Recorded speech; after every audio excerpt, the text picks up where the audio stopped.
Have you ever bought something, brought it home, and realized it's broken, and then just kept it because you didn't know how to complain in English? Guilty. I once had a broken kettle sitting in my kitchen for 6 months because I was too nervous to take it back. 6 months. Well, after today, that's never happening again. We're going to teach you exactly how to return a faulty product to a shop, politely, clearly, and confidently. By the end of this episode, you'll know exactly what to say at the counter. Let's get into it. Hello, everyone. Welcome back to the podcast. Hi, everyone. Today we have a great topic. A topic for real life. Yes. Today we're talking about returning a faulty product to a shop. Oh, I love this topic. I had to return a broken kettle last year, so I have a lot of stories. Perfect. So, if you've ever bought something broken, maybe in your country, maybe in an English-speaking country, this episode is for you. And remember, we will use simple English. If you hear a hard word, don't worry. We will explain it. That's right. Let's start. Okay, so you walk into the shop with your broken item. What's the first thing you say? Start simple. Hi, I'd like to return this, please. Straight to the point. What if they ask why? They usually do. You can say, it's faulty, it stopped working after 2 days. What other ways can we describe something being broken? Good question. You could say, it's not working properly, it stopped charging, or it arrived damaged. What if it's clothing, not electronics? Then you might say, there's a hole in the seam, or the zipper is broken.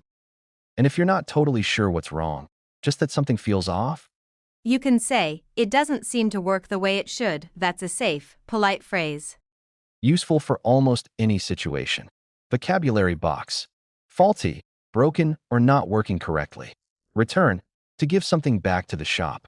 Properly, correctly, the way it should. Damaged, harmed, or broken, often during shipping or handling. Seam, the line where two pieces of fabric are sewn together. Now, once you explain the problem, the shop assistant will usually ask a few questions. Like what? First, do you have the receipt? This is really important. Always keep your receipts. What if you don't have it?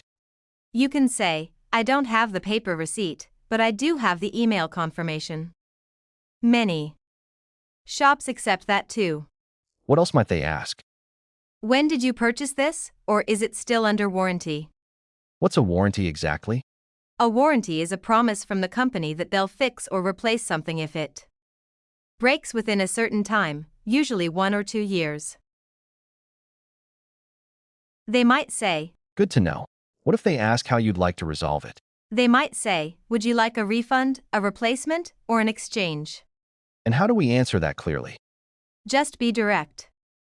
I'd like a full refund, please, or I'd prefer an exchange for a different color. Vocabulary box. Receipt, proof of purchase from the shop. Purchase, to buy something. Warranty, a company's promise to repair or replace a faulty item. Refund, money given back to you. Exchange, swapping the item for a different one. Okay, but what happens if the shop says no? That's the scary part for me. It happens sometimes. Stay calm and polite, but firm. What can we say? I understand, but according to my rights as a consumer, I'm entitled to a refund for a faulty product. That sounds very official. It is, and it's true in many countries. Knowing your rights helps you stay confident. What if they offer store credit instead of a refund, and you don't want that? You can say, I appreciate that, but I'd really prefer a refund to my original payment. Method. And if you need to speak to someone more senior?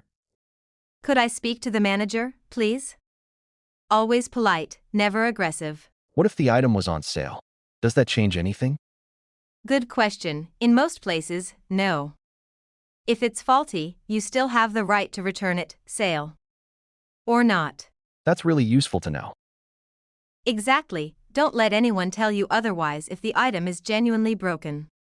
Vocabulary box. Consumer rights, legal protections you have as a buyer. Entitled to, having the right to receive something. Store credit, money you can only use in that shop, not cash. Original payment method, the card or method you originally paid with. Manager, the person in charge of the shop or department. Okay, so let's say everything goes smoothly. What happens at the end? The assistant usually processes the refund and gives you a confirmation. What might they say? Your refund has been processed, it'll appear in your account within 5 to 10 business days. And what should you say back? Simple, thank you for your help, or I appreciate you sorting this out. What if you're getting a replacement instead? They might say, here's your replacement, let us know if you have any more issues. And a good response? Great, thank you. Hopefully this one works properly. Nice and friendly, even after a frustrating situation. Exactly, staying polite the whole way through makes the process smoother for everyone. Vocabulary box. Process, a refund, to complete an action, like giving money back. Confirmation, proof that something has been done. Business days, working days, not including weekends. Replacement, a new item given instead of the faulty one. Sort out, to fix or resolve a problem. All right, let's cover a few mistakes people make in this situation. Mistake number 1, being too aggressive right away. Starting with this is broken, I want my money back now can put staff on the defensive. Right, starting calm gets better results. Mistake number 2, forgetting to bring the receipt or proof of purchase. Always keep those emails and receipts. Mistake number 3, saying I want instead of softer phrases like I'd like or I was hoping to. Small change, much more polite tone. And mistake number 4, not knowing the return policy or warranty period before going in. Quick tip, check the shop's website first, so you know your rights before you even walk in. Okay, quick recap. What are our key phrases today? I'd like to return this, please, to start. It's faulty, or it stopped working, to explain the problem. I'd like a refund replacement exchange, to state what you want. And could I speak to the manager, please, if you need extra help? Now it's your turn. Think of a product you'd return and practice saying why out loud. If this episode helped you, do 3 things right now. Right now. 1. Hit subscribe so you never miss a real-life English episode. 2. Comment and tell us about a time you had to return something. And 3. Check out our other real-life conversations like ordering food and job interviews for more practical English. See you in the next episode. Bye everyone, and good luck at the returns counter.